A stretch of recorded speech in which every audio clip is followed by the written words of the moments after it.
بسم اللہ الرحمن الرحیم۔ شروع اللہ کا نام لے کر جو بڑا مہربان اور نہایت رحم فرمانے والا ہے۔ محترم ناظرین السلام علیکم۔ آج ہم اس ویڈیو میں حضرت ہود علیہ السلام اور ان کی قوم ہاد کے بارے میں قرآن اور حدیث کی روشنی میں تفصیل سے آپ کی خدمت میں بیان فرمائیں گے کہ کس طرح حضرت ہود علیہ السلام جن کو اللہ تبارک و تعالیٰ نے قوم ہاد کی رہنمائی اور ہدایت کے لیے مبعوث فرمایا تھا، مگر ان کی قوم جو کہ بہت ہی زیادہ عناد پرست، متکبر، سرکش اور ظالم تھی، جنہوں نے اللہ تبارک و تعالیٰ کے سچے نبی کی تکذیب و تحقیر کی اور مخالفت پر کمر بستہ رہے۔ تو چلیے اس بارے میں مزید تفصیل سے جاننے کے لیے ویڈیو کی جانب بڑھتے ہیں۔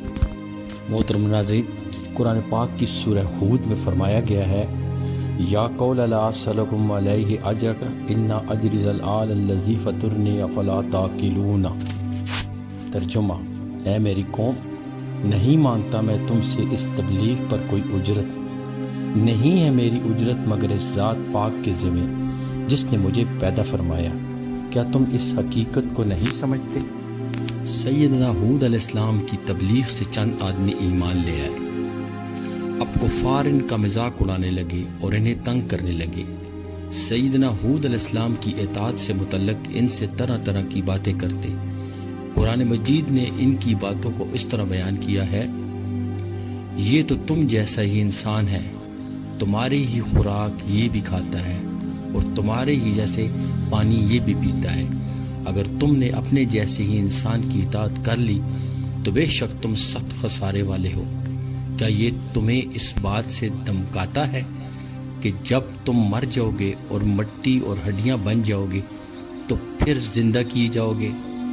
سیدنا ہود علیہ السلام مسلسل انہیں بتوں کی عبادت چھوڑ دینے اور ایک ہی اللہ کی عبادت کرنے لیے کہتے رہے۔ وہ ان سے کہتے، میری قوم، اللہ کی نعمتوں کو یاد کرو، اس کا شکر ادا کرو، اس نے تمہیں قد و قامت میں کس قدر دراز کیا ہے، طاقت و قوت پہ تمہیں کس قدر زیادہ کیا ہے، اور قوم نوح کو تباہ و برباد کیا ہے اور غرق کرنے کے بعد تمہیں اس زمین میں جانشین بنایا ہے، رزق تمہیں دیا، فریوانی دی، لہٰذا تم اللہ کے احسانات کا پاس کرو، اس کی عبادت کرو۔ یاد رکھو، اگر تم نے شرک کو نہ چھوڑا، صرف اسی کی عبادت نہ کی، میری بات نہ مانی، تو اللہ کی طرف سے تم پر عذاب آئے گا۔ دنیا میں ذلت و رسوائی کے علاوہ آخرت کا عذاب بہت بھیانک ہوگا، ٹھکانہ آپ کا جہنم ہوگا۔ اس تمام تر تبلیغ کے باوجود وہ اپنی بات پر ڈٹے رہے۔ ان کا خیال تھا کہ ہم تو اتنے طاقتور ہیں، ہمیں بھلا کون عذاب میں مبتلا کر سکتا ہے۔ ان کی گمراہی کی انتہا یہ تھی کہ سیدنا ہود علیہ السلام کو للکار کر کہنے لگے، کیا تم ہمارے پاس اس واسطے آئے ہو کہ ہم صرف اللہ کی عبادت کریں اور جن کو ہمارے باپ دادا پوجتے تھے ہم ان کو چھوڑ دیں؟ لہٰذا ہم کو جس عذاب کی دھمکی دیتے ہو اس کو ہمارے پاس منگوا دو اگر تم سچے ہو تو۔ جب کوئی قوم خود عذاب مانگے تو پھر اللہ کا عذاب آ کر رہتا ہے۔ قوم ہاد پر بھی ابتدا میں اسی طرح ہوئی کہ ان کے علاقے میں شدید خشک سالی ہو گئی، مدت تک بارش نہ ہوئی، زمین کا پانی خشک ہونے لگا، کھیت خشک ہو گئے اور وہ سب اپنے بتوں کی طرف دوڑے، ان کو وسیلہ بنایا، لیکن بت بھلا کیا بارش برسا سکتے تھے؟ زمین کو زندہ کرنے کی طاقت ان میں کہاں تھی؟ خشک سالی میں اور اضافہ ہو گیا، کنویں سوکھ گئے۔ کافروں کی حالت یہاں تک پہنچی کہ وہ درختوں کے سوکھے پتے کھانے پر مجبور ہو گئے۔ اس طرح جانوروں کے لیے خشک گھاس بھی نہ بچی، وہ لوگ بہت زیادہ کمزور ہو گئے، بھوک اور پیاس سے مرنے لگے۔ یہ خشک سالی کافی عرصہ تک جاری رہی۔ جن کھیتوں پر وہ فخر اور تکبر کیا کرتے تھے وہی چٹیل میدان بن چکے تھے۔ اس طرح قوم ہاد کا غرور ٹوٹ گیا، اس کی طاقت خاک میں مل گئی۔ پھر ایک دن اللہ تبارک و تعالیٰ کا عذاب ان پر عجیب رنگ میں آیا۔ وہ شدید بھوک اور پیاس کی حالت میں تھے کہ اچانک آسمان پر ایک سیاہ بدلی ظاہر ہوئی۔ وہ اس کو دیکھ کر خوشیاں منانے لگے۔ ان کا خیال تھا اس بدلی سے بارش ضرور ہوگی۔ شدید نا امیدی کے بعد انہوں نے یہ امید کی کرن دیکھی تو اب وہ موسلادھار بارش کا انتظار کرنے لگے اور خوش ہو کر کہنے لگے یہ بادل ہم پر بارش برسائے گی۔ یہ ان کا خیال تھا۔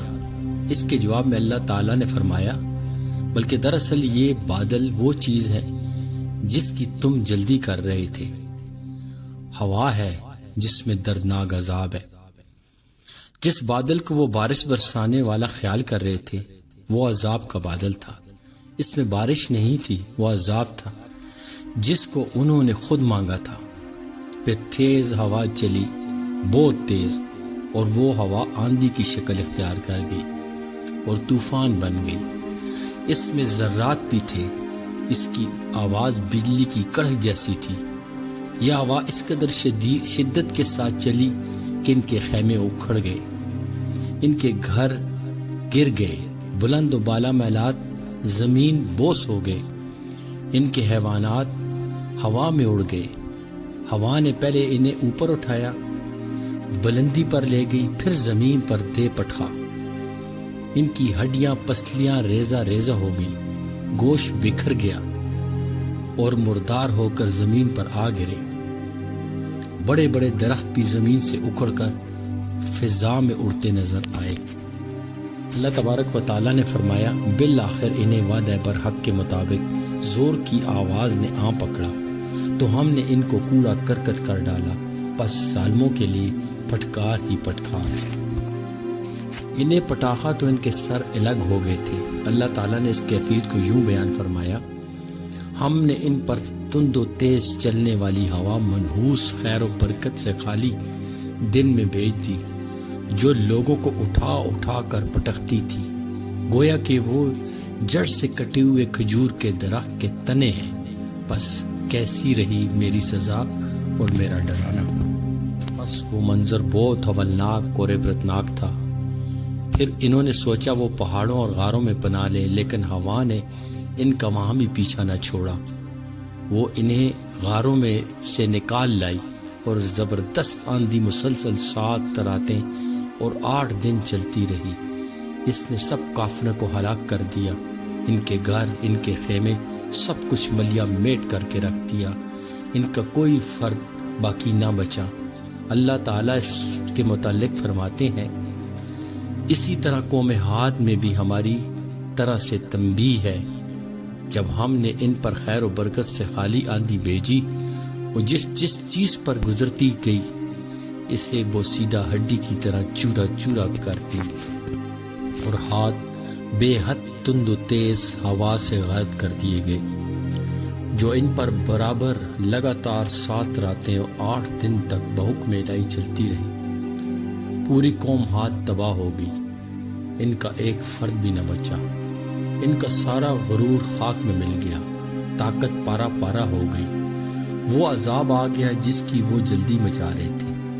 اسی لیے ہمارے پیارے نبی کریم صلی اللہ علیہ وسلم جب آندھی کو دیکھتے تھے تو گھبرا جایا کرتے تھے۔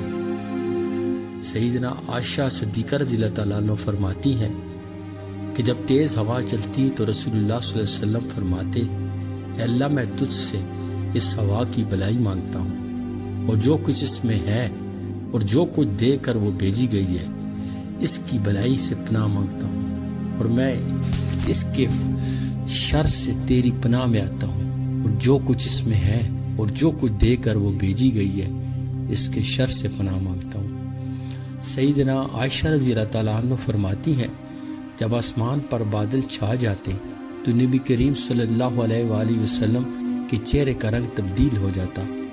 آپ کبھی باہر تشریف لے جاتے اور کبھی اندر تشریف لاتے، پریشانی کے عالم میں کبھی آتے کبھی جاتے۔ جب بارش نازل ہو جاتی تو پھر آپ کی پریشانی دور ہو جاتی۔ سیدہ عائشہ رضی اللہ تعالیٰ عنہ نے یہ کیفیت محسوس کر کے دریافت کیا تو نبی کریم صلی اللہ علیہ وسلم نے فرمایا عائشہ شاید یہ وہی صورتحال ہو جیسے قوم عاد نے کہا تھا۔ جب انہوں نے اس عذاب کو بادل کی طرح اپنی وادیوں کی طرف آتے دیکھا تو بولے یہ بادل ہم پر بارش برسائیں گے۔ قوم عاد پر جب دردناک اور ہولناک عذاب نازل ہو رہا تھا اسی دوران سیدنا ہود علیہ السلام اور ان پر ایمان لانے والوں کو اللہ تبارک و تعالیٰ نے بچا لیا۔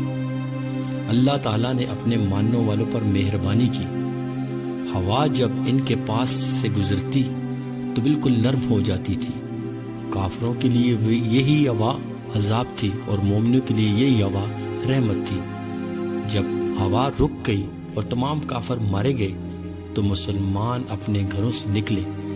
وہ سب اللہ تعالیٰ کا شکر ادا کر رہے تھے۔ اللہ تعالیٰ نے ان پر بہت احسان کیا تھا، اپنی حفاظت میں رکھا تھا۔ پھر سیدنا ہود علیہ السلام کے ساتھ تمام مسلمان حضر موت چلے گئے۔ وہ وہاں جا کر آباد ہو گئے اور ایک اللہ کی عبادت کرنے لگے۔ ایمان کی دولت نے انہیں محبت اور پیار سے رہنے والا بنا دیا تھا۔